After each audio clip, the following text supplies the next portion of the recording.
Good evening and welcome to Sports for Supper at Sammy's. This is our 5th week on here. I'm Jared Lucky along with Maury Stein, Jeff Stivers, and we're going to have a not as long a show this week. We're going to have Coach Bull, the athletic directors, on here, and then we're going to have Coach Britt and whoever he brings with him to talk to later on tonight about the game last Friday night and about the game coming up against Eagle Pass win this week.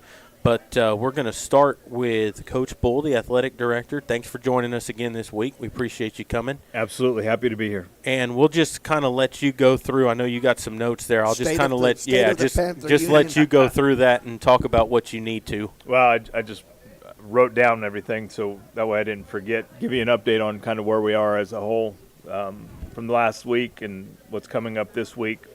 Our Panther cross country team ran up in Judson, the Northeast Invitational this past weekend. Girls finished second overall, which was a big PR day for them. And actually, we had a young lady, Risa Lowe, who actually took first place in the whole race. So that was pretty impressive that we had our top medalist.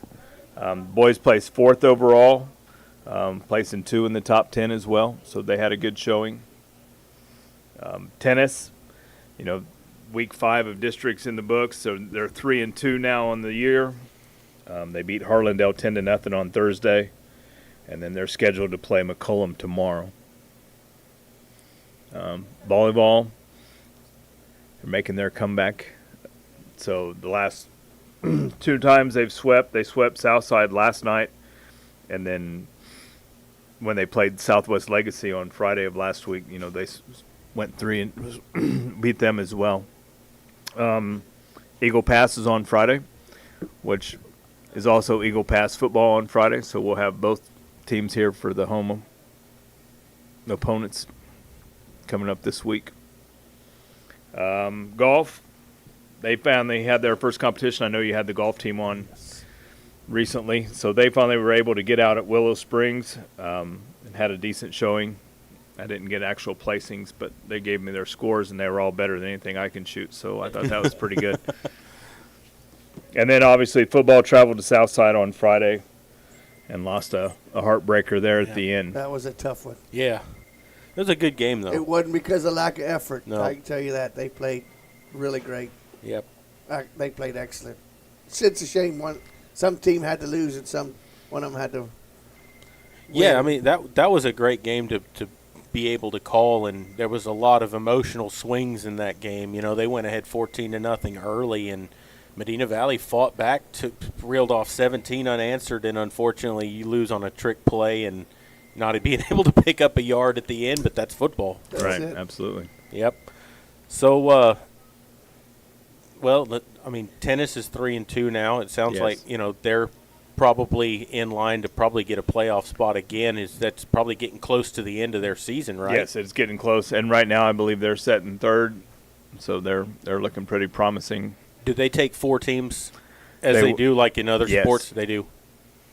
And I know, like you said, golf had their first tournament, and I know they've got a few more coming up here pretty soon, and they seem very excited about the year coming up when we had them on last week. But what's impressive, actually, to me also is the way the cross-country team, they're running in some tough races, and they're holding their own. They're doing awesome. They're preparing themselves very well for district competition.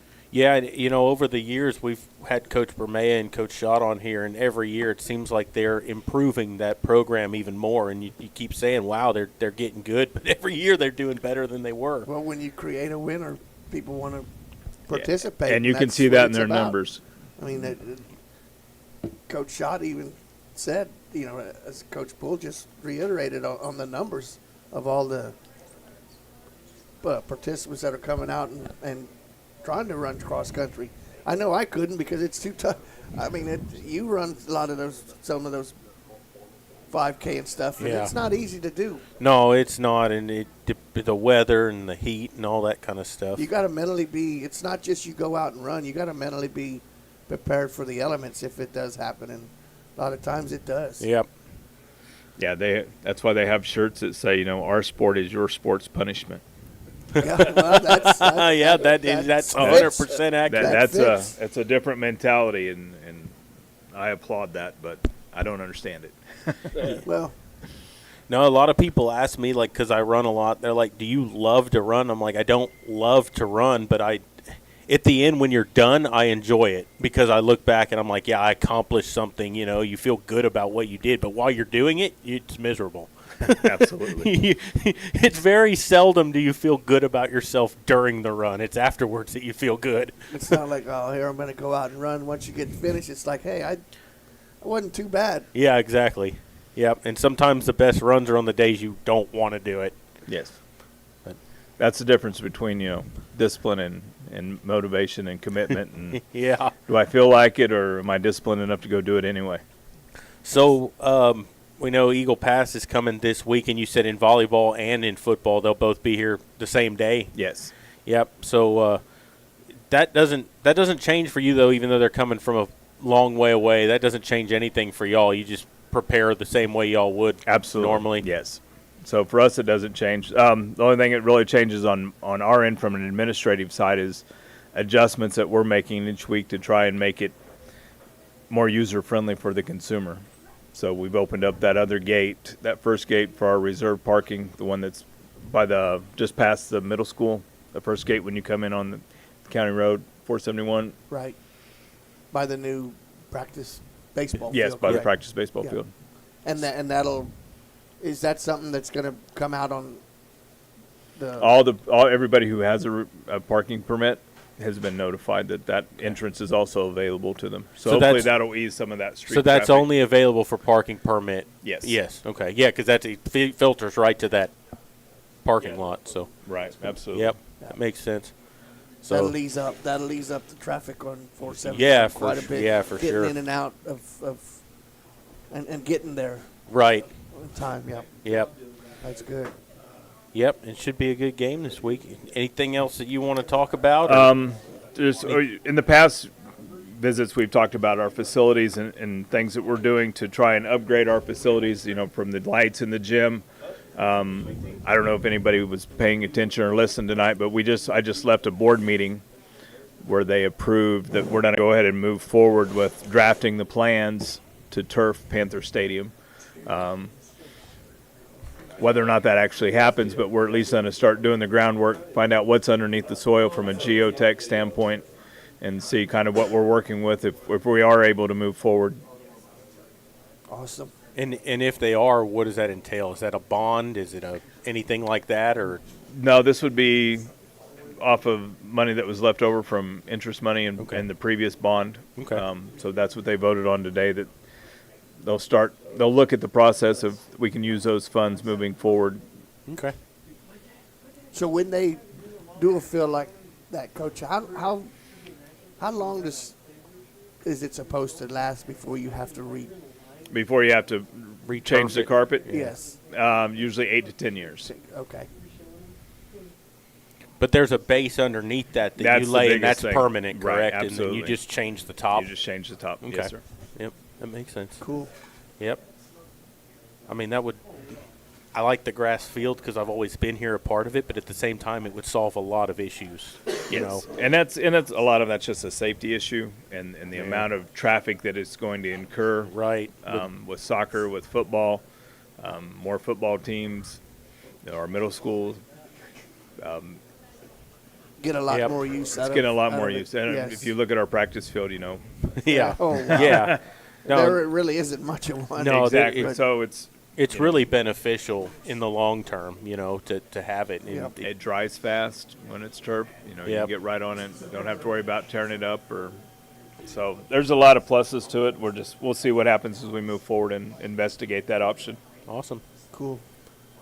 Well, Coach, thanks for joining us. Absolutely. Appreciate you having me again. Yep, and we'll hear from you again in the next week. We won't hear from you next week. We're not going to have a show next week because the football game is Thursday night in Laredo, so I think all the JV and freshmen play Wednesday, if that's correct. Right. Yes. Yeah, so we won't have a show next week. We'll just have a football game on Thursday night.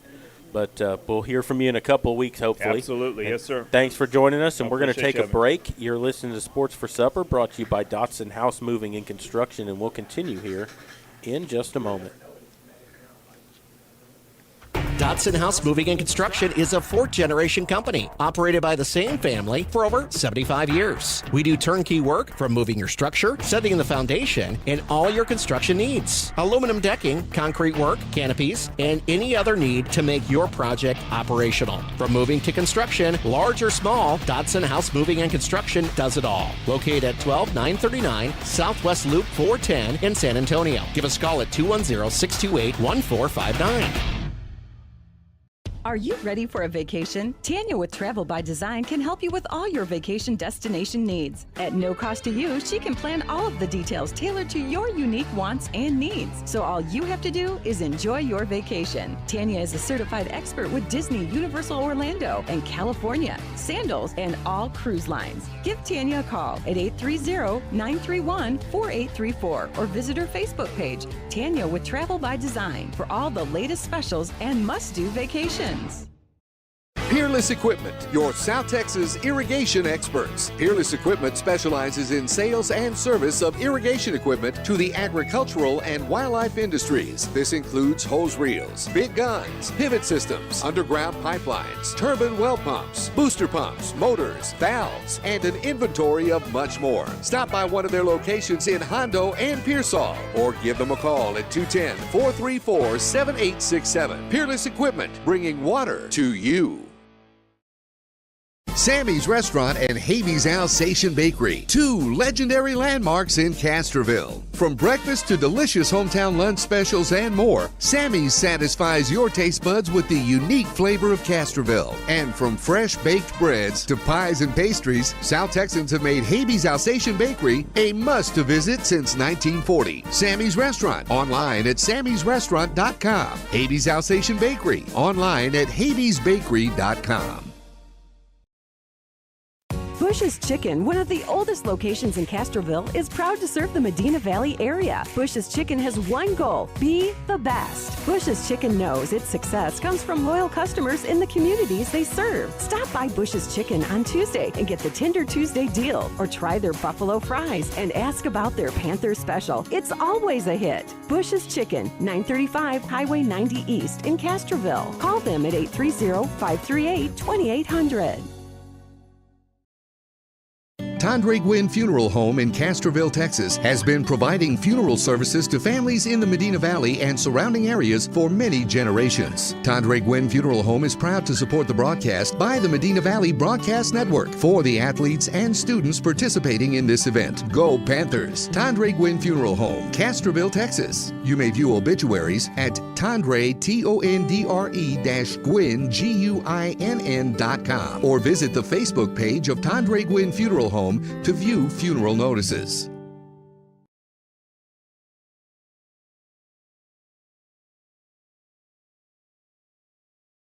Dodson House Moving and Construction is a fourth-generation company operated by the same family for over 75 years. We do turnkey work from moving your structure, setting the foundation, and all your construction needs. Aluminum decking, concrete work, canopies, and any other need to make your project operational. From moving to construction, large or small, Dodson House Moving and Construction does it all. Located at 12939 Southwest Loop 410 in San Antonio. Give us a call at 210-628-1459.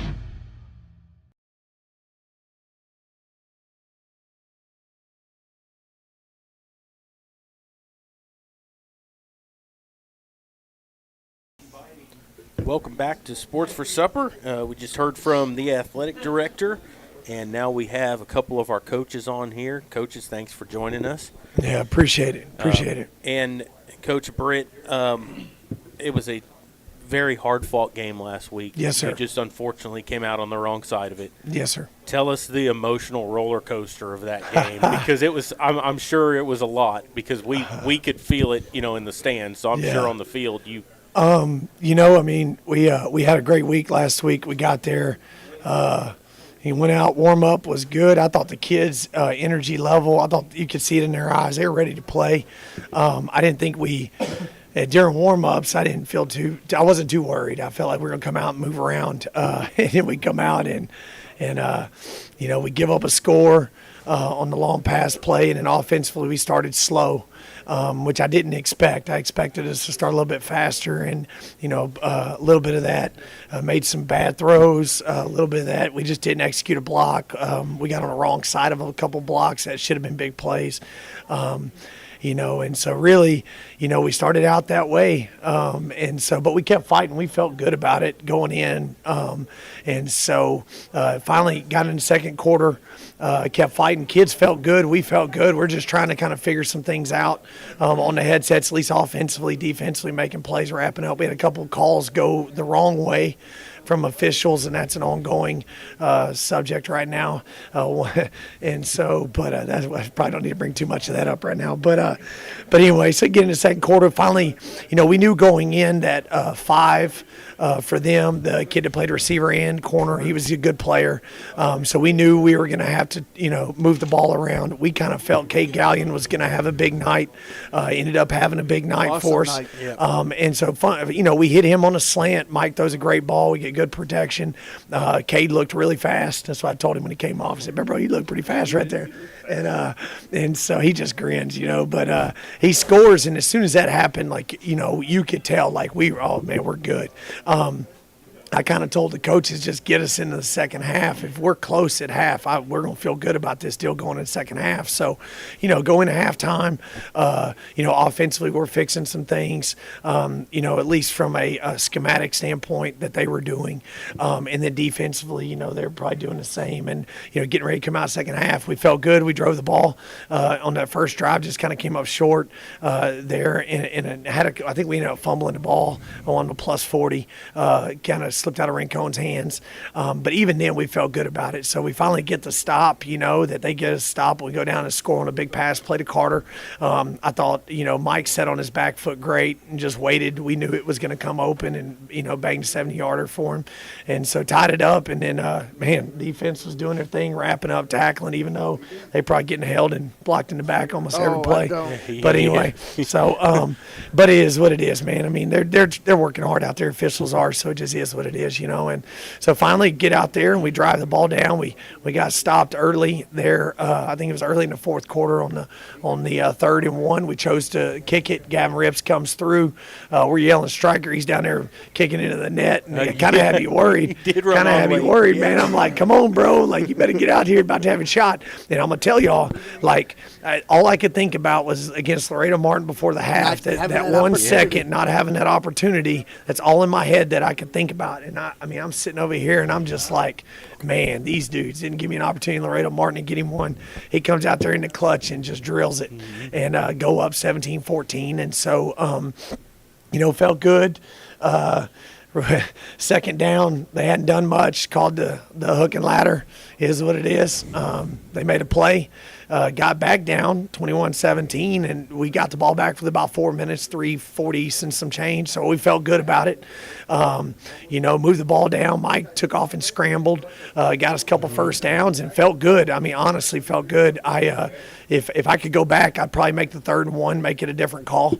If I could go back, but at that time, you're on the 7-yard line, you're trying to score. It's 30 seconds left. I knew I had a timeout. And you don't know how much time the idiot running the clock is going to run off the clock, and that's all I'm going to say on that situation, too. Yeah, I don't want to talk bad about them. They're working hard, but you just don't know. And so in that situation, like in the weeks prior, they didn't stop the clock. And then, so I didn't know what we were getting. So you got to be ready to make the next call. So make the next call. And I wish I could have it back on the 3rd and 1. And then, 4th and short, I felt good about it. Honestly, we just got beat up front and, gap to gap, we had it covered. By scheme, we just got beat. It just is what it is. The one play in the second half. The one play that honestly, you got beat. Yeah. But just going back over that game, Coach, I know you said the offense started out slow, but I could remember 4 or 5 plays. The play was there. If you get the block that you need, or you make one man miss, it's wide open. No. I mean, the play calling was there. Yeah. You just were one moment away from scoring. It just honestly, and man, these kids ain't been in a lot of big games, and that was a big game. And I kind of felt like our eyes, that first couple of plays, our eyes got bright. And then AG, he comes out, for a little bit. And so I think our eyes were bright early. But, it's funny about us, man, like, they're pretty tough kids, so like as the game goes, I think we just get better and better. And so once they get into the speed of it, we settle back down, and that just honestly comes with reps. Everything we do in practice is fast. We go good on good. Every day. Yeah. We're putting them into situations to be successful. We just kind of came out slow. It just, is what it is. And hey, give it to Southside, because defensively coming out, Coach Locke and that crew, they did a great job against us early. If we execute a couple blocks, like you said, we're probably better. But they were moving fronts on us, and they were mixing coverage on us early. And so once we got into a rhythm of seeing what they were doing, we felt better about it. Just early on, you're trying to check a lot of things out. Okay, are they going to do this? They're going to do this, and so, that's kind of why it worked out that way. But ultimately, man, it's like I told the kids after we got done, I said, all I said is I'm proud of you. What do you say at that moment? Yeah. I'm super proud of the kids. They did everything that we asked. We just fell short. And unfortunately, it's life. It doesn't always go the way you want it to go. But you gotta suck it up and be ready to go. So we came in on Saturday, got a good lift, played some Panther ball, kids running around. I think the Skins won a game, which was cool. And we mix it up. We won't go into much detail about that, but we got a good lift. Got to watch some film, and then we talked to the kids, and we let them be, and we told them about 2:00 on Saturday we're going to put it to bed. And I think about 2:00 on Saturday we put it to bed and we moved on. So one thing I want to ask you about before we move on, and we're not going to harp on this. Yeah. Guerrero comes out of the game, Rincon comes in. Yes, sir. And he played an excellent ball game. Yes, sir. Stepping up about Yes, sir, that. he Tell did. us your thoughts on that, because I feel like he helped the team really get in that situation. Yes, and sir. if he wouldn't have been able to step up and do that, it would have been tough sledding. We felt really good about our backs. Really, all three of them we feel pretty good about going in, and we've known, obviously, Rincon has carried it the most out of the total three other than AG, So we knew, he needed to get some pops in there, because he does do a good job of running downhill, making one cut. He's gotten, I mess with him all the time. He's so much more agile right now than what he was a year ago.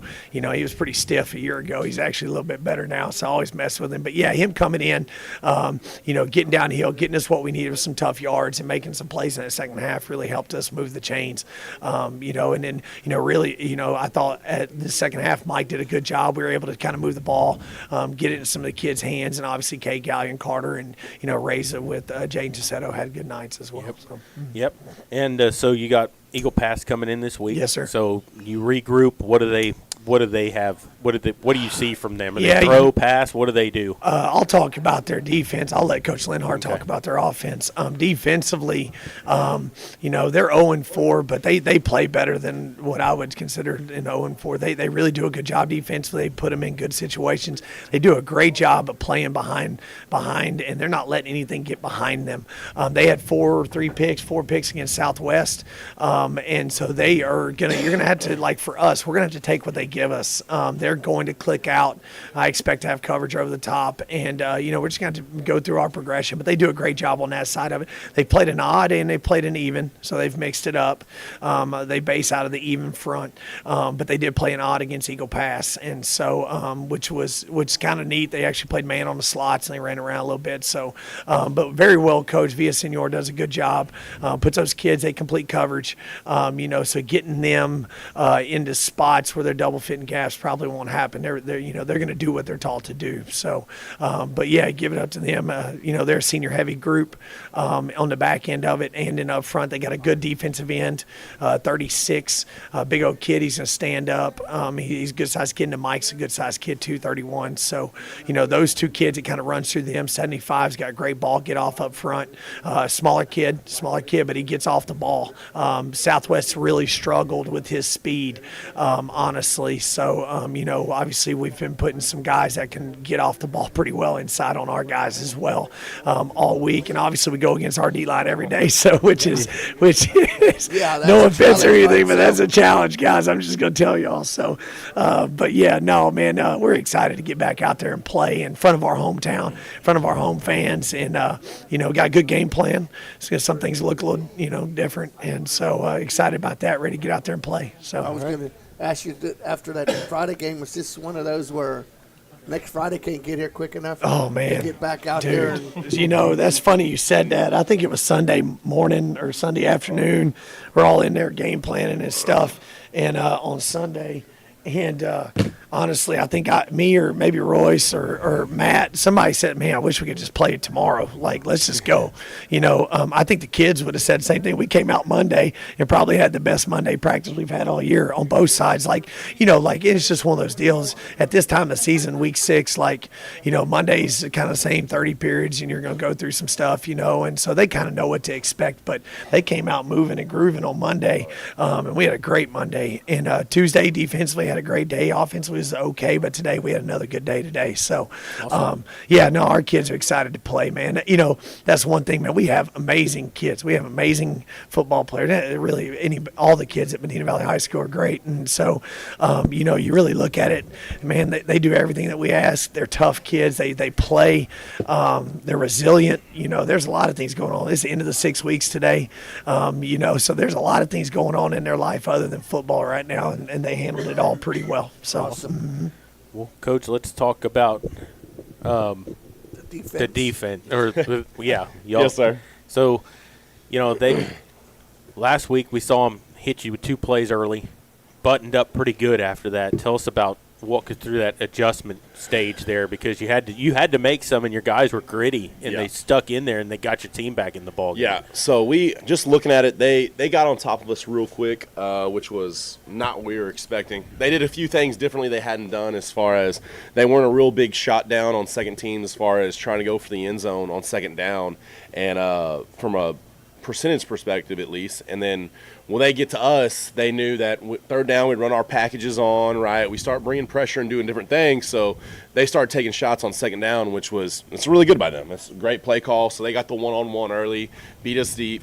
And then we buckle down and we almost get a stop, and then we have the 3rd and long, and things just don't go our way as far as what happens, and players get subbed in, and we had to change our package and do different things, and the quarterback rolls out and beats us for 35. But as far as that goes, we knew what we were bringing coming into it. As far as we knew we had a solid game plan. We didn't go away from it extremely. We did try to double 5 a little bit more to take him away, to try to limit what they were trying to do, force them to run the ball, which we did a good job of. But honestly, that's the main thing we did. We didn't change a ton. I wanted to, but then I said, I was just calm down. It's going to be all right. And that's the same thing we told the kids, as far as they had 2 good plays, right? They had good players. They're a good team. They won district last year. They've been really good. They're 3-1, right? So we knew they were going to be a good team, but we were also extremely confident in our abilities. So we didn't want to go away from the game plan. And we settled down, and then we got that first stop, and that's kind of our mentality, is once we get the first stop, now we're rolling. So we got that first stop, and then we always tell the kids, that's 1, right? That's 1 stop. And then that's 2 stops. And we were rolling. The kids were playing really well. They stuck to the game plan. We adjusted, just doubling 5 and doing a couple different things. But they did a great job. The kids did a great job responding to adversity. And I think that just goes to show how bought in they are with us and the coaching staff. They knew that, yes, they did score 2 quick early ones, right? But they were bought in with the game plan. They weren't trying to lose their minds or do anything other that they weren't supposed to be doing. They were just doing their job over and over, and I thought that was huge. And then we get to the second half, and it's kind of more of the same. We're shutting down the run, limiting the pass, and then we got the they almost scored on the offense pass interference that set them back, and it was the same thing. It's one of those things where you look at the play clock, and there's 4:22 left. I can remember exactly what it was, and it's only 4th and 12. I mean, it's only 2nd and 12. So you can't, and they've just been busting off a couple runs, so you can't go and play complete coverage. And they took advantage of it, didn't see us in coverage, and took advantage on the hook and ladder. And it is what it is. that's just the way it goes sometimes. Sometimes they get you on play calls, but if we go back to it, I mean, I would probably look at it and say, you know what, let's play coverage. Let's force them to run the ball. There's 4:22 left. But either way, I mean, it was all right because it gave our offense 4 minutes to get down there, and they did a good job of putting us in a position to win. We just didn't make the plays when we needed to make them, which it happens sometimes. But what I've noticed too, Coach, is it's a different cast of characters every week on the defensive side.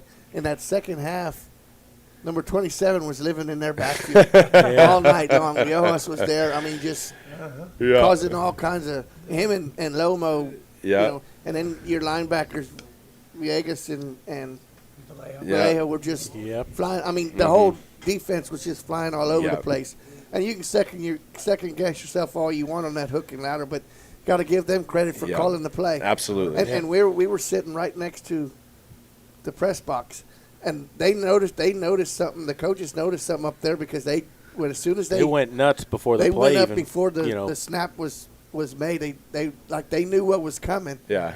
You just couldn't get it to the field fast couldn't enough. Get it down. You know? Yeah. And once it happened, it was like, well, they knew something was up. But But I mean, everything had worked in the second half except that, so you can't second guess nothing. And we've talked every week that y'all have won every second half. You still did. Yeah. Unfortunately, just came up on the wrong end of the scoreboard. Yes, sir. You know. Yeah. We noticed it. We were trying to get it relayed. Well, one thing I know that those guys in the box saw, they broke the huddle with 12. On that play, so that was we were pretty fired up about. That's what they were fired up about. Okay, yeah, they broke the huddle for about 3 times, but it is what it is. And then they put their running back 5 in the slot, and we'd rep that on Thursday where if they get behind, they could go. If 5 is somewhere else where he's not normally at, they put him in the slot, and we just didn't see it quick enough to get it relayed to the field as far as to our actual kids. But I mean they played really hard in the second half. We were happy to have Manny back. Manny's been out since Lockhart, so the week of Tybee, the Monday of Tybee. Oh, that's the young man that broke his Yes, sir. hand. Oh, yeah, okay. So he dislocated his finger, and normally it's not a big deal, right? Normally dislocated finger, they pop it back, so we weren't worried about it. But then the trainers couldn't pop it back in, and then he goes to the hospital, and they couldn't pop it back in either. Oh, so he had to have it surgically put back into place with a pin. So that's why he's been out the last few weeks. So he was ready to go against Martin, but we decided to hold him out because we thought we could handle it without him, and we wanted to hold something back for Southside. You know, no one's seen 27 since Lockhart, and we knew what we had in him. And he was going to be a game wrecker for us. And that was another thing too. I mean, if he has 2 hands, we probably win the game because he's in the backfield just unfortunately missing tackles because he's doing the best he can with a club. You know what I mean? He's got a club. Can't wrap up. Yeah, he couldn't wrap up. He's making plays, and he's doing great. But it's unfortunate, but that's the way it goes. But they did a great job responding to all those dudes. Yeah, Lorenzo was in the backfield all night. We like our matchups up front with our defensive line pretty much against anyone as far as that goes until the playoffs, and they'll start doing different things. But we knew we were going to have fun if we were able to get them into a second long, third and long situation where we can let those big guys just eat because they're extremely fast and extremely athletic, which that's all to them, right? They're athletically gifted and they work really hard in practice, and they do great things for us. So I just like the enthusiasm on the sideline. Yeah. When they come off, there's always a coach there. Oh yeah. You know, with that group, and it's fun to watch. We try to get them fired up just to make sure they're keeping that intensity. We never want that to drop, you know, because you can go back and forth because like we were making adjustments when AG got hurt, and we started getting our heads down a little bit. And no, we just need to get stops. And unfortunately, we couldn't get the one we needed, but we got a ton of stops that night. And honestly, Southside, they did a good job, but we did a really good job too. No one else has held Southside to 21 all year. So we wanted to get them at 14, but that's kind of our goal all year long. We're trying to hold every single team we play to 14, just because it gets us in a good situation to win the game, and not to be cocky or anything, but we think our guys are good enough to do that on both sides of the ball, as long as we don't make mistakes and get beat on one-on-ones, which that's going to happen. But we like our guys a lot on defense as far as that goes. So that's kind of our goal every week's 14. So Eagle Pass this week, what do they do offensively? They're going to be very similar to Laredo Martin. They're going to run the ball a little bit differently, though. They're not going to get in double tight sets. They're going to get in kind of like a twin set with a wing, and they're going to run a ton of counters. So pull, guard, and tackle both sides. They'll run a little bit of inside zone. They'll take shots when they can, but they're not going to throw the ball a ton. I think they've thrown the ball in 5 games. They've thrown the ball 35 times and ran the ball 187. Wow. Yeah, we do a lot of work on the weekends and getting those stats to be pretty exact. But yeah, so we kind of know what they're going to do coming in. It's going to be similar to Laredo Martin, except they're not. Laredo Martin did a lot of more double teams and ISO. They're going to do a lot more gap scheme, pulling guards, pulling tackles, and still have twins out to one side. So you'll see wing twins, and then their little wrinkle is they put a 6th offensive lineman in, so they'll sub that tight end out, and they'll put a 6th offensive lineman in and just do the same stuff with a bigger body that can handle the work better, which It causes problems, obviously, because they'll have a 4-man side, right? So there'll be 4 guys to the right side of the center and 4 guys to the left side of the center.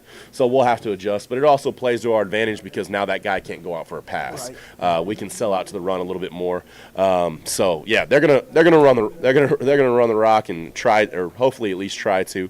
Hopefully we'll do our jobs in the first half and dominate all through the first half like we did the Laredo Martin. Hopefully come out a little bit better. We ended the game a little bit soft against Martin, as unfortunately way more than I would like, but hopefully we clear that up and we run to the football and we spill and run to the football and tackle. Tackling was a big deal this week because Southside was very physical. I mean, we dominated them up front, but as far as their running backs on our second level players, so our linebackers, they did a really good job of running us over, like just running through tackles. So we focused on that a lot this week, making sure we're doing extra tackling drills and doing different things to bring physicality to the game, which hopefully that's going to be a big emphasis to us this week. They've got 2 pretty good running backs, 21 and 20. One's a senior, one's a sophomore.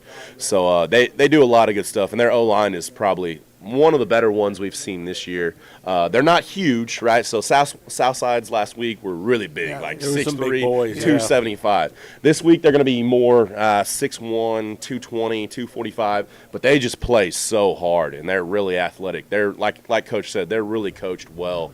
They're just unfortunate for them. They just don't have the bodies like a Southside does. Right. But those kids are going to play to the whistle every single time. And they've kept all their games close. Like it was close against Southside or Southwest, 27-14. Yep. It was close against Uvalde. The only game it wasn't close was against Eagle Pass High, and that's a 6A. Yeah, that's a 6A. So they've kept every game close, and offensively and defensively. So it's not going to be a walk in the park for any means. But our guys they're after last week giving up 21, they are fired up. They are ready to go and kind of set the tone again because we'd been it's 10-0, giving up barely any points, and then last week we go to 21, and they're fired up. They're ready to go this week. Awesome. Any last things y'all want to talk about before we get the players on here? Tell us who you brought with you over here. Absolutely, yeah. So we brought James Vallejo again, defensively, number 11. He was our defensive MVP this week. He had 12 tackles, had the big interception. Yep. That was huge for us because it's had a nice dunk too. Yeah, and he had a nice dunk. Yeah, and had a nice dunk.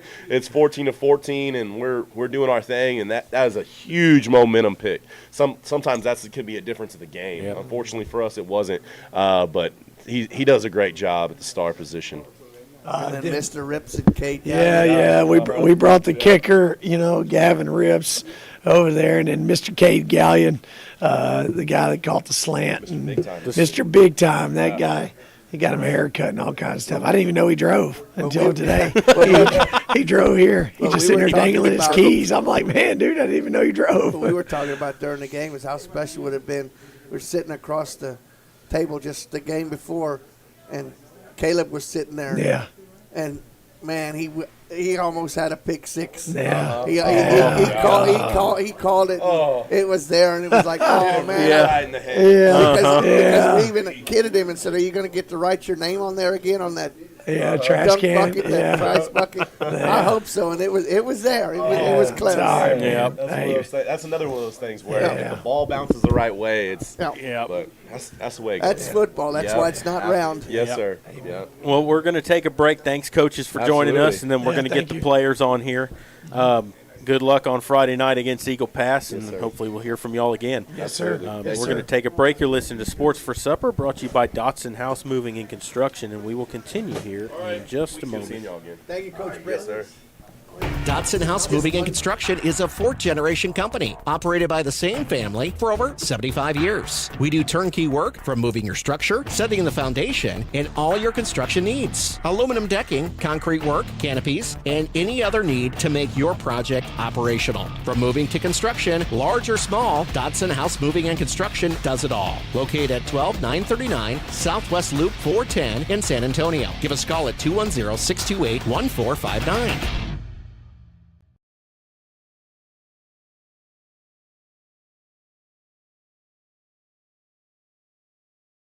Are you ready for a vacation? Tanya with Travel by Design can help you with all your vacation destination needs. At no cost to you, she can plan all of the details tailored to your unique wants and needs. So all you have to do is enjoy your vacation. Tanya is a certified expert with Disney, Universal Orlando, and California, Sandals, and all cruise lines. Give Tanya a call at 830-931-4834 or visit her Facebook page, Tanya with Travel by Design, for all the latest specials and must-do vacations.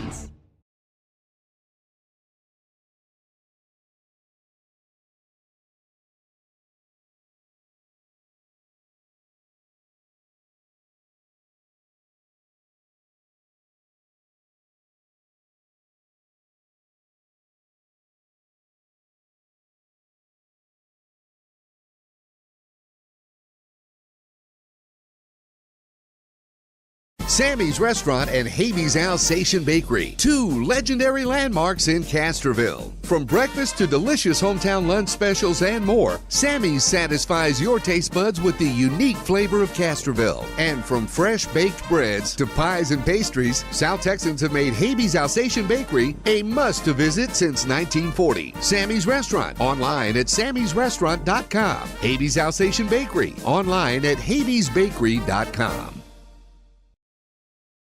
Bush's Chicken, one of the oldest locations in Castroville, is proud to serve the Medina Valley area. Bush's Chicken has one goal: be the best. Bush's Chicken knows its success comes from loyal customers in the communities they serve. Stop by Bush's Chicken on Tuesday and get the Tender Tuesday deal, or try their buffalo fries and ask about their Panther special. It's always a hit. Bush's Chicken, 935 Highway 90 East in Castroville. Call them at 830-538-2800.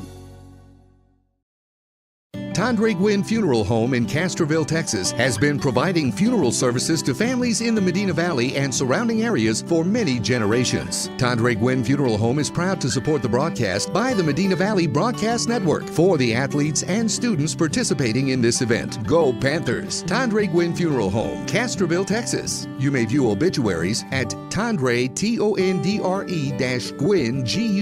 Guinn.com, or visit the Facebook page of Tandre Gwynn Funeral Home to view funeral notices.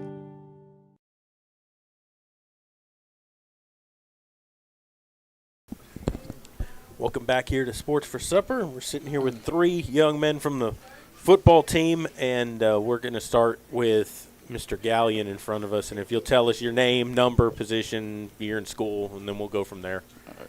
I'm Kate Gallion. I'm number 88. I'm a junior, and I play tight end. And you had a big touchdown reception this past week. Kind of walk us through that. What was going through your head during that play? I saw them call slants. I ran it. I caught it. I saw there was no one in front of me, and I just turned on the jets. I wouldn't say there wasn't no one in front of you. They were in front of you. You just outran them to the end zone. Yeah. So Yeah, there was some in front of you. I mean, Maury even commented afterwards. He's like, he even said on the air, he's like, I didn't know he had that kind of speed. That burst. Because, it was that burst at the end. Yeah, you just ran away from him. Mm-hmm. Yeah. So what is that play actually called? It's just slant. But, I mean, when that's called in the huddle, you know it's coming. No, I don't know. It's coming to you, or it could go. Michael just depends on how they're set up. Mm-hmm. Yep. Yep. So you kind of got – we've been seeing you get more and more involved in the offense as the weeks have gone on.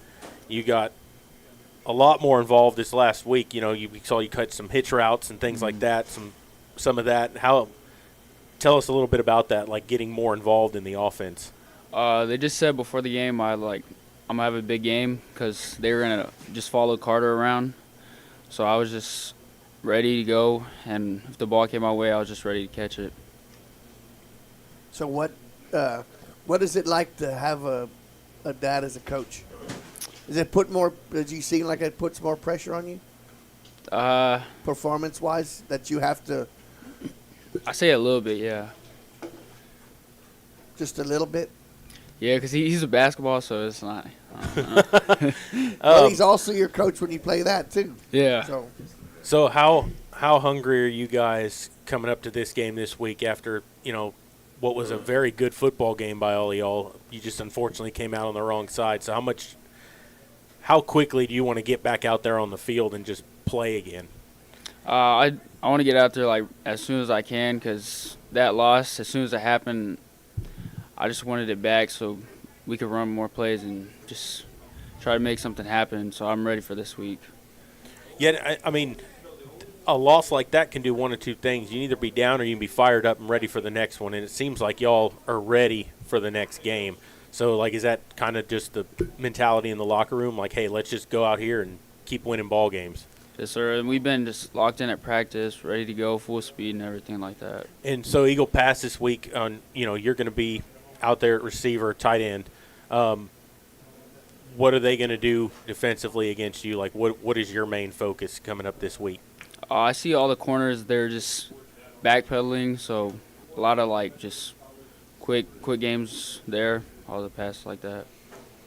You pride yourself more on your route running or your blocking for I would say backs? Route running. Route running? If I need a block, I'll do it. So. But you'd rather catch the pass. Yeah, right? I'd rather catch it. Yeah.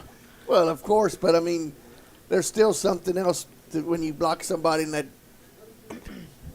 guy with the ball gets by you and runs for a touchdown. You say, "Hey, that was my block." Yeah, it does feel good. When AG he scored, I got some blocks and that felt good. Just knowing I blocked for him. You do any other sports other than football? I do basketball and track. What do you do in track? What? I do the 100-meter dash, 200-meter dash, and sometimes a 4x1. That's that speed we saw. What's your personal best in the 400? Or the 100, the 100-yard dash? I don't remember.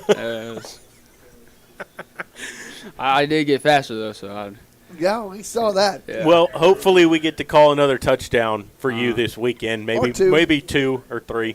But thanks for joining us here, and we're going to move on to Mr. Rips over here.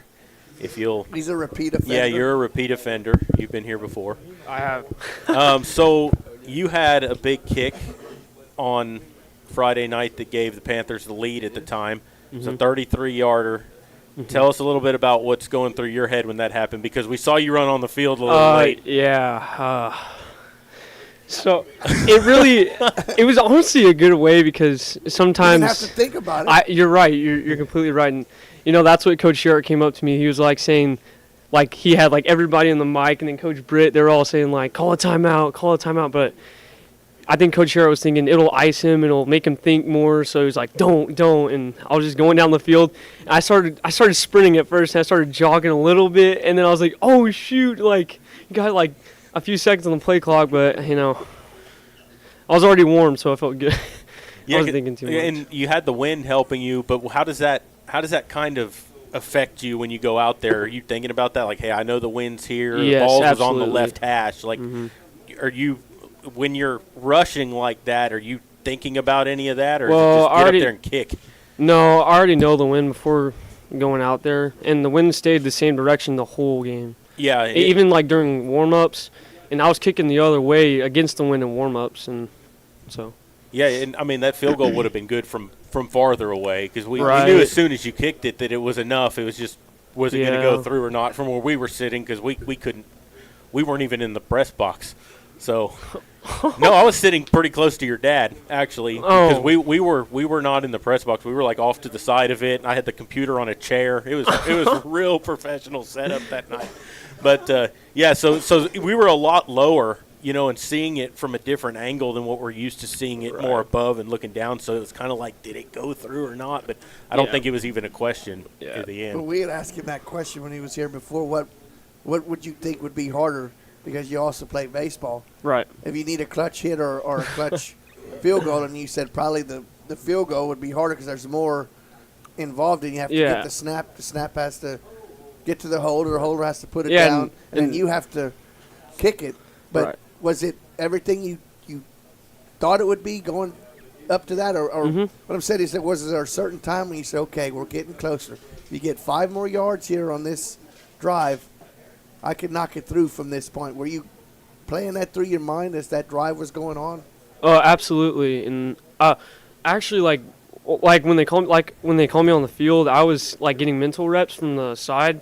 Like I kicked in the net for a little bit, and then once they started getting I think they got past about like the 45, and then that's when I started like getting mental reps. I was getting like from that distance, because it's a little bit narrow from the further away you are. So it's just like it's hard to explain more than I think, but. Yeah. Well, you made another one against Laredo Martin too, right? You kicked one against them, and you kind of got gypped out of trying one in the first half. Tell us a little bit about that. Does that you want to kick obviously, absolutely. and that's coming down, and at the very end you didn't get the opportunity. How do you deal with that? I mean, it is what it is. Coach Britt tried to give me give me it, and I respect that totally, but at the same time, and I'll say it. I know you can't say it on the air so much, but I can say it. It wasn't the coach's fault that didn't happen. You're right. You're absolutely right. But I mean, that didn't happen because we were sitting next to the officials and they knew how mad we were at them. Yeah. But and I know that's rough. But I mean, you've made one 2 weeks in a row now, and hopefully you get another opportunity to get one this week. Yeah. Hopefully it's in add-on time. Yep. Yeah, in add-on time. Yeah. And then it goes back to you saying how you're saying it depends on the snap and the hold. I give a lot of disrespect to those guys, to the guys that do the blocking, and Brady for snapping, and for Mike and Xavier holding. So. It's a tough job. It's not very easy. So props to them for that. People take it for granted that it's just going to be perfect, and it's not. It's never actually right and ever perfect. And actually on that 33-yarder, the ball was. Yeah, I'm not blaming it on anybody. The ball, it was actually slanted a little bit, which is it's a little bit harder when he has it slanted a little bit. But I mean, yeah. Unfortunately, it is what it is at times. You just got to make it work because you can't wait for it to be perfect. You just got to go. Absolutely. That's how it was the curve one. Y'all saw that one. Yeah. So, what's the most important thing for that holder to do, to get the laces that you don't have to kick them, or is it the angle of the? I would say it's more the angle, less of the laces. For right-footed kicker, you want the ball you want it tilted more towards the holder, less of if you tilt it out, then it just takes away my swing, and my swing's having to go this way. It makes it more it just ruins the rotation. So you don't want the ball up and down or more tilted to the right. You watch NFL or college, when they kick off, they have the ball tilted to the right, which is what I do when I kick off. I tilt it to the right a little bit to give my leg more of a it just through it. Yeah. So here's a little bit of more technical question. How important is your plant foot, your left foot, when you're kicking? It's very important for sure. Yeah. But and sometimes, that is my problem. I would say in practice sometimes, but it is very important because you get your plant foot too close, you're gonna pull it, and sometimes you'll like I do. Sometimes I'll do that and I smack my legs together and it's not a good feeling. And then if you're too far away from the block, you'll shank it. But usually you don't have that problem. But do you have a preference on whether you're on the left, right hash or in the center of the field? Usually I like it on the left because usually if anything I'll hook it. So I like to aim as far right as possible. So usually I just like the left hash. Yeah. And every kicker's got their preference. Yeah. That's why I asked. We didn't ask you that last time. So yeah. Well, good luck this week coming up. You also played Baseball. What else? Yeah. Do you play any other sports? Or? Just baseball, and then I work at the golf course, and I dabble in golf. I used to play when I was little, so but. Not bad. You can't really do that in baseball. It's a different. No, especially for a little guy like me, because my swing is definitely a bit more delicate than a bigger guy. So it's like I got to stay baseball, and yeah, my dad does not like it when I go golf, and it doesn't help my back problems either. But oh well. Yeah. Well, thanks for joining us, and good luck this week coming up. Yes, and sir. Hopefully, we'll see you again down the road, and we'll move on to the last young man here. And if you'll tell us name, number, all that good stuff. Repeat offender again. Yep. I'm James Vallejo. I'm a junior. That's my number? And what? Yeah, go ahead and tell us your number. I'm number 11, and I play at the star position. And so the game against Southside the other night, y'all's defense really came together after those first couple of plays. What was some of the things that was going through y'all's heads after that and going, hey, we got to button up here? What kind of settled y'all down the most? I think it was the two quick scores really got us like, wow, we really need to calm down and just play our ball. Because once we start playing our ball, we're really good defense. Yeah, no, y'all played great after that, and that's the thing that we were talking about the most is it's like they got 14 points on the first two series of the game. They only got 7 the rest of the ball game. Yes, you know, sir. y'all really came together. On a fluke play. Yeah, on a fluke play. And kind of talk us through that because you're on the defensive side of that. How is that more of a stun thing? Are you thinking did that just really happen kind of thing, or what's going through your head after something like that? Well, as soon as I saw him get away, I was like, wow, very shocked. I was like, there's no way that just happened. I was very shocked because. Yeah, I think everyone in the stands was a little shocked after seeing that because, I mean, they had just gotten a 15-yard personal foul penalty. That was the last thing that I think anybody up there expected. So it was just kind of when it happened, you're calling it, and as soon as it happened, I looked at him, I was like, can you believe that? I can relate. Yeah. Eagle Pass coming up this week. We heard from the coaches that they're very run heavy. What's that going to do with your position? How's it going to affect you?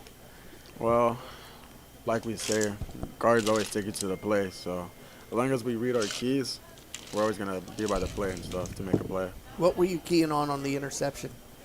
Were you watching the quarterback, or were you supposed to be out in coverage? No. On that? No. That really wasn't supposed to be me? Nah, that was – oh, yeah. I was supposed to be man up on the back, but I dropped back, and, Manny was already in the backfield. So the quarterback was just backpedaling. I look, behind me, and I see the guy carrying, right past me. So I kind of just followed him. And then as soon as I just looked up, the ball was coming. So it kind of just landed in my arms. So. Hey, right place, right time, right? Yeah, perfect time. Walk us through your dunk. Well, I was kind of tired, not gonna lie. So even when I was coming up to jump, I'm like, oh man, I'm kind of out of breath. But I tried my best to get off the ground. It did feel good though, didn't it? Oh, it felt great. When I was watching the game on the YouTube, I love Maury's reaction. He loves it. He loves it when we get a turnover. He's like, oh, turnover trash can. He gets so hyped. Hey, well, that's fun. That makes it fun. It's more fun when it's fun because it aggravates the other team. It does a bunch. Yeah, when we played Kerbo, they got really mad.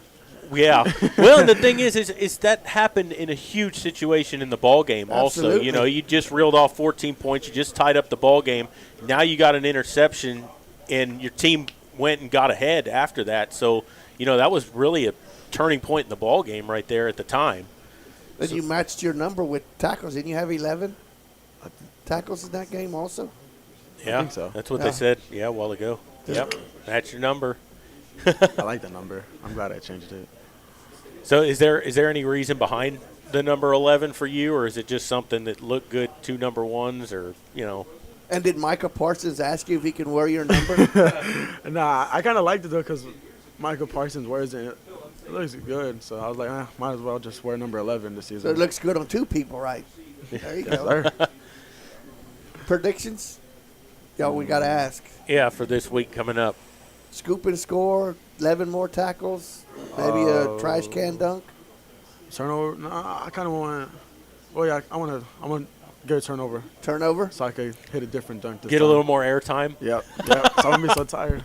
Mr. Rips, about a 50-yarder this week. 50-yarder with win. Oh, come on! Don't sell yourself short. No. I don't think we'll have to just perfect kick on a the extra 50-yarder. I believe in our offense will get us closer. So just perfect on the extra points. Yes, sir. We'll do. Cade? 2 touchdowns. Oh, nice. 2, all right. Hey, well, you know what? That just made your defensive coordinator feel real happy because he said if y'all can get to 14 points, the defense is going to be hard to beat. So there you go. I like that answer. Yep. Well, guys, thanks for joining us. Good luck this week, and hopefully we'll see you guys again some more. And we're going to take a break and then come back and wrap everything up. You're listening to Sports for Supper, and we'll continue in a moment.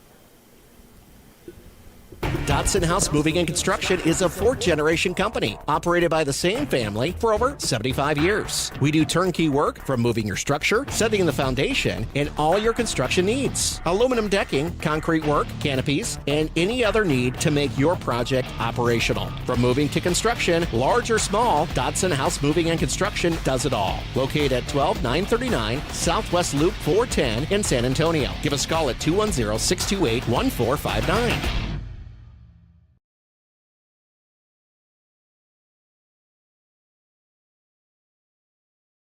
Are you ready for a vacation? Tanya with Travel by Design can help you with all your vacation destination needs. At no cost to you, she can plan all of the details tailored to your unique wants and needs. So all you have to do is enjoy your vacation. Tanya is a certified expert with Disney, Universal Orlando, and California, Sandals, and all cruise lines. Give Tanya a call at 830-931-4834 or visit her Facebook page, Tanya with Travel by Design, for all the latest specials and must-do vacations.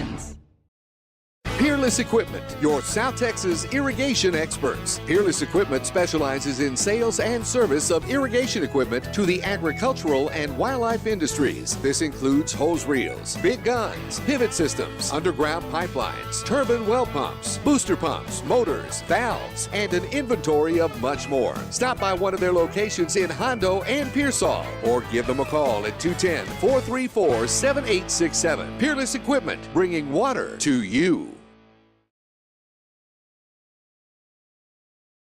Sammy's Restaurant and Habeas Alsatian Bakery, 2 legendary landmarks in Castroville. From breakfast to delicious hometown lunch specials and more, Sammy's satisfies your taste buds with the unique flavor of Castroville. And from fresh baked breads to pies and pastries, South Texans have made Habeas Alsatian Bakery a must-to-visit since 1940. Sammy's Restaurant, online at sammysrestaurant.com. Habeas Alsatian Bakery, online at habeasbakery.com.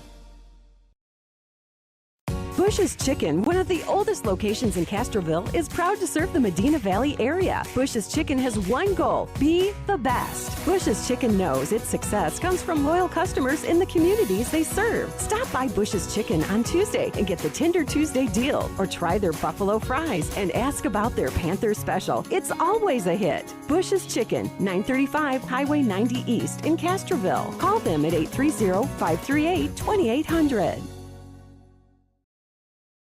Tandre Gwynn Funeral Home in Castroville, Texas, has been providing funeral services to families in the Medina Valley and surrounding areas for many generations. Tandre Gwynn Funeral Home is proud to support the broadcast by the Medina Valley Broadcast Network for the athletes and students participating in this event. Go Panthers! Tandre Gwynn Funeral Home, Castroville, Texas. You may view obituaries at Tandre, Tondre-Gwynn, Guinn.com, or visit the Facebook page of Tandre Gwynn Funeral Home to view funeral notes. Dodson House Moving and Construction is a 4th-generation company operated by the same family for over 75 years. We do turnkey work from moving your structure, setting the foundation, and all your construction needs. Aluminum decking, concrete work, canopies, and any other need to make your project operational. From moving to construction, large or small, Dodson House Moving and Construction does it all. Located at 12939 Southwest Loop 410 in San Antonio. Give us a call at 210-628-1459.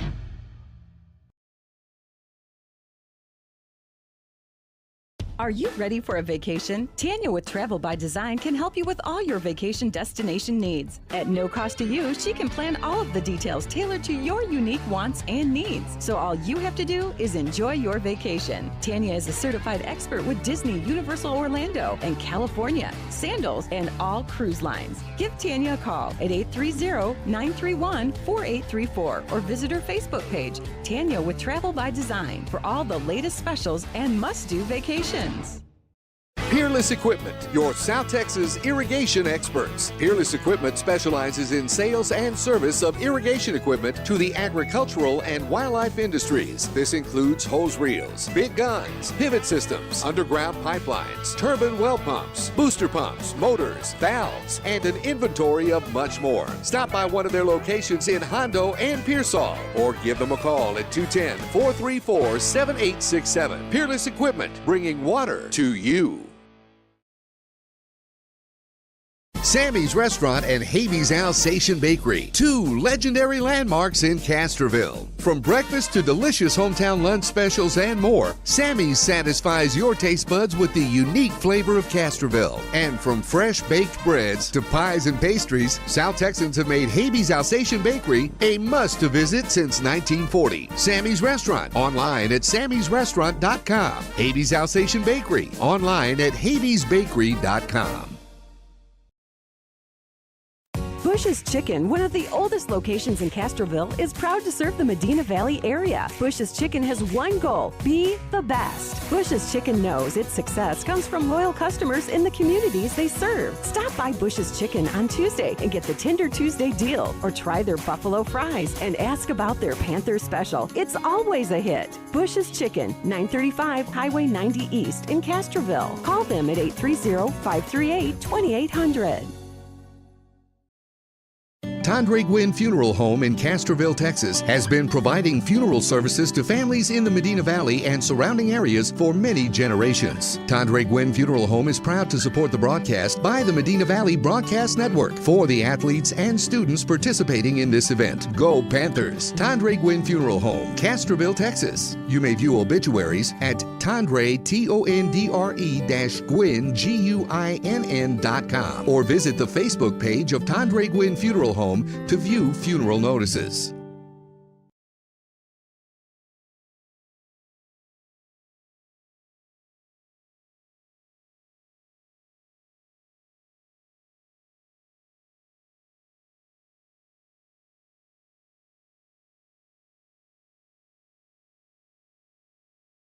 Welcome back here to Sports for Supper, as we had athletic director on here. We had Coach Britt and the defensive coordinator, Coach Linhart, and we had the three of the players on here. And, you know, you had what can't be described as anything but a disappointing, heartbreaking loss Friday night in a game that you feel like you should have won in the end. But, you know, the whole thing about that is that game was probably for your district championship, because I don't see Southside losing to who's left. Nope. But if Medina Valley plays the way they played against Southside, they can win out. They get second place. They get a home playoff game, and that's something that Medina Valley has not done since that whole get a home playoff game thing has been instilled. We've always gone on the road. So the program's going in the right direction. Like, you can see that the kids are bought in. The coaches are enthusiastic. You know, you were in a first place game, which is something we hadn't seen in a long time. Like, there's a lot of positives. And they will learn from it, and they will grow from it. Yep. And what I talked to Maury the other day about it. What impressed me the most the entire game was the no quit attitude that the kids had. Yeah. You know, you get down 14 early, and they just fought their tails off. Yep.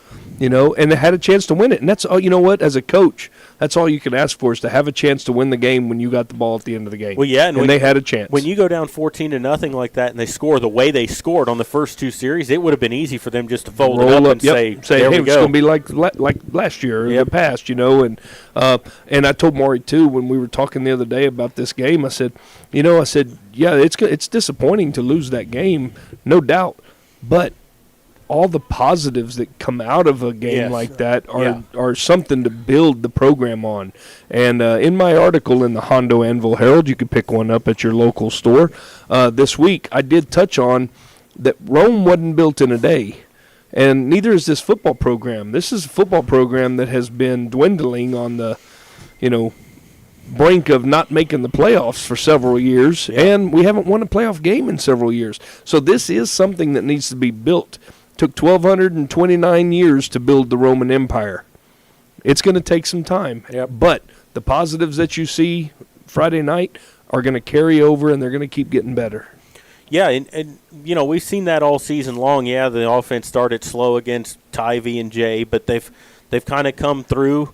They got going the other night, and we even mentioned that. You could see them getting a rhythm. You could see them move the football.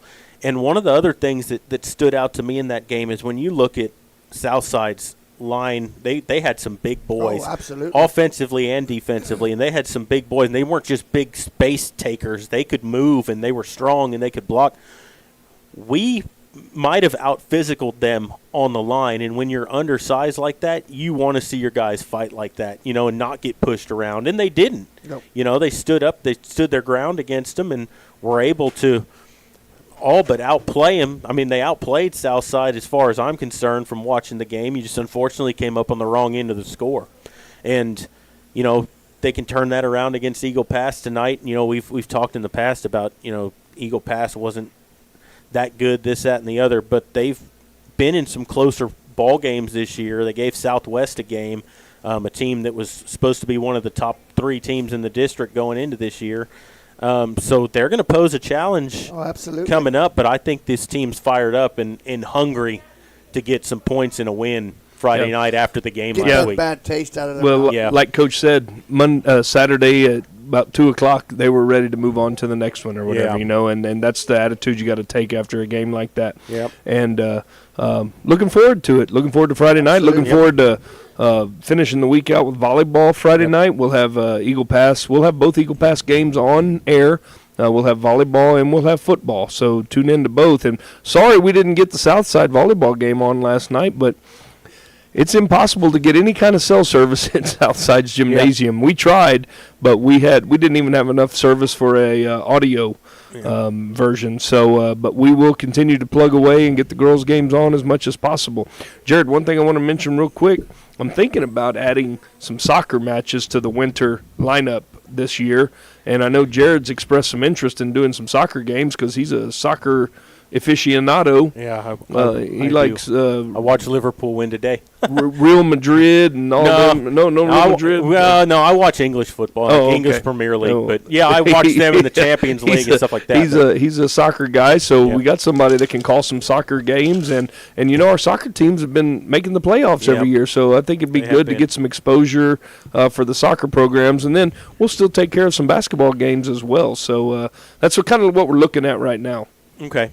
Yeah, no, that's fine, and I will gladly do a few of them if I am. The other thing is we're going to have a baby here at the 1st of November. Second one. Second baby. So we'll see how that goes during that. May not be as available. Yeah, well, I wouldn't mind doing it, and we'll see how my wife reacts to that a little bit. It'd be a good time for her to get out of the house for a little bit every so often. But anyway, and I want to wish my buddy well. My buddy had his second arm surgery. And he seems to be doing okay, but I think he's still on the hospital meds. Maury had his shoulder operated on Monday, and he came out of it good, and he's ready to get some golfing going again here in, about 3 months? 6. Oh, 6 months. Well, he'll be ready for the spring season when it starts up. Yeah, but Trooper, you had that Monday. You're sitting here tonight. Yeah. You were at work today, weren't you? He was filling feeders and working yesterday, the day after. Yeah, well, we'll have.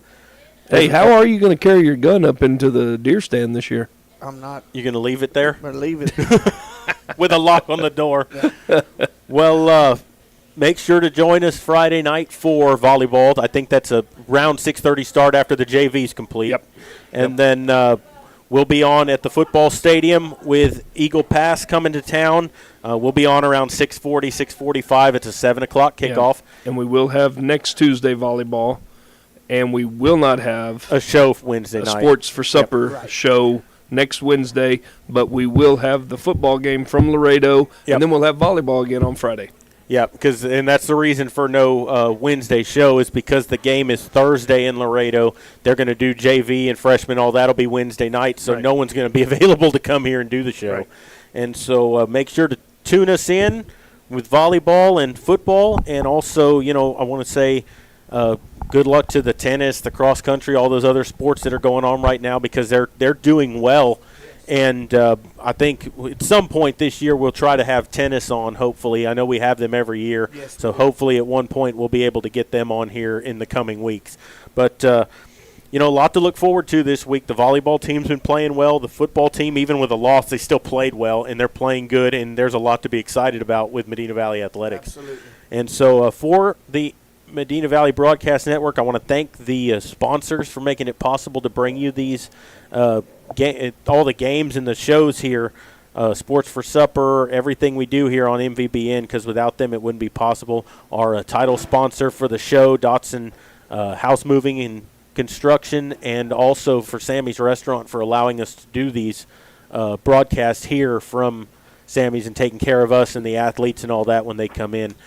So for MVBN, I'm Jared Lucky, along with Maury Stein and Jeff Stein.